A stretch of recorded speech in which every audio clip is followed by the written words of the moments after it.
James Harden this week at Team USA as Team USA prepares for the FIBA World Cup. Harden says playing for the U.S. is a team effort where they all have one goal, and obviously that's to win the World Championship. But that mindset didn't stop him from saying, without hesitation, when asked who's the best player, he says he's the best basketball player alive right now. So that got us to thinking, let's rank Harden. Stephen A., where would you rank him? My initial inclination was to say James Harden is smoking something. Okay. It's simply not true. But I will say this.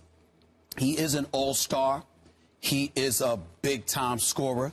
His step-back J is deadly. I think he deserves to be ranked in the top 10 talent-wise. He is lethal as they come offensively. He can score from a myriad of directions. I want to give credit to him because Mike Krzyzewski is on the record talking about his leadership capabilities, especially with the departure of Kevin Durant from Team USA. Right. James Harden, I also believe, even though he can be a bit sensitive, he still hasn't recovered from getting excoriated when he didn't show up in the finals a few years back. You always bring this up. It's the truth. But the point is that he's still a great guy. He's a good person. He's a leader. He's an elite offensive player. But I'm putting Kobe and D-Wade healthy ahead of him if they were both healthy. I'm taking them off the list because Kobe's coming back from the injury and we don't know what D-Wade's going to do. Okay. D-Wade, you might scratch off simply because you don't know if those knees are ever going to recover, but the jury is still out. Okay. But I'm just saying healthy, even with their experience and age. If they were healthy, James Harden is not better than them. Do you know why?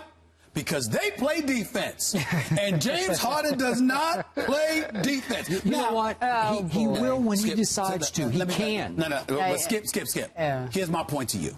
You're right, because you pointed that out when he defended Kobe in the playoffs a few years ago. I'm not saying he can't play defense. Okay. I specifically said he doesn't, as in he won't. Sure, he'll play defense for Mike Krzyzewski. Sure, he'll play defense for key pivotal minutes when it counts. But by and large, over the course of 82 games, if you go back, you know me, Skip, I go home and I watch the tapes. I tape these games and I go back and I watch and I rewind. I mean, I don't know if I've ever seen a guard take off more on defense than I've seen James Harden over the last 2 years. This brother is literally asleep. I'm just talking about dudes backdooring. I mean, they backdooring him. They had layups. This dude was at the elbow. And they went around and came back, and James Harden nowhere to be found. I mean, he literally takes defense. He doesn't take plays off defensively. He takes quarters off. Okay, this is how lackadaisical he has been on defense. You're about to hear from James Harden again. So what? So what? It is what it is. He don't affect my check. Get over it. The point is that, but I still love his game. I love his offensive game. Offensively, he's elite. But let me put it plain and simple for you. James Harden, so you know. LeBron is better than you. Durant is better than you. Melo is better than you. Derrick Rose, even though you can put him on that injured list with Kobe and D-Wade, he's better than you. Russell Westbrook is better than James Harden. Check. Okay? Check. CP3, because of what he does on both ends of the floor, is better. Steph Curry, my man, my favorite player, is better. And let's give love where it's due. Blake Griffin. Yes. No, you know why? Because, again, James Harden is a better scorer. But the combination of his ability to score and rebound, and oh, by the way, Skip, he doesn't block shots, but when Blake Griffin is manning up on you defensively, one-on-one, it's not like you scoring him. He don't have those kind of defensive lapses. In the end, James Harden would easily be top 5. Easily be top 5 if he played defense. Easily be top 5. Easily top 5. Because that's how lethal he is offensively. But defensively, I'm sorry. Paul George. No, Paul George is in his stratosphere offensively. Defensively, Paul George is elite. But offensively, he isn't in James Harden's stratosphere yet. As a player, an all-around player. All-around player. Well, Paul George is up there because he's a star. But I'm just telling you, James Harden is big time offensively. I want the ball in his hands when it counts. My problem with him is that I'd want him sticking me if he had to defend. Because he's going to take quarters off. You didn't mention 2 other players before I get to my answer. Okay. There's this guy in San Antonio. He's been there for a while. Tony Parker? No, his name is Tim Duncan. Oh, that guy. All right. That guy, he should have been, probably could have been the MVP of the finals. Of course. I mean, I was leaving belong? Even though San Antonio doesn't count because they're not really in the You notice I NBA. didn't mention any centers. Okay. I'm just saying the big 7-footers. Okay. I understand that. Right now, I'm taking Tim Duncan over James Harden. Okay. Right now. Okay. And right now, I'm taking Dirk over James Harden. Really? Okay. Listen, Dirk's still a bad boy. He is a bad boy. He is. You're right. You're He right. gave San Antonio fits in the I have first no round. problem adding those two to the list, but thank you see how big they are, and it's a different game. I want to be clear about this. I have long been a big James Harden fan, and you know this because I still can't believe the Oklahoma City Thunder did not pay the freight to keep James Harden. But as much as I love this man, and I especially love him during the regular season, and he torched my Spurs in actually 4 regular season games last year.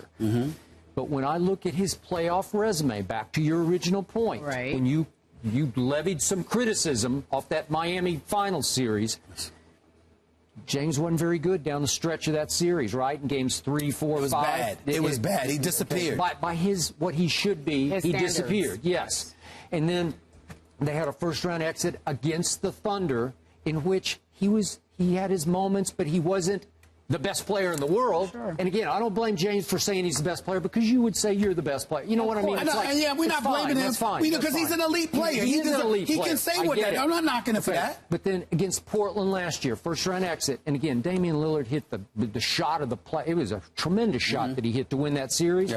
But in the fourth quarter, that closeout game 6, James wasn't very good.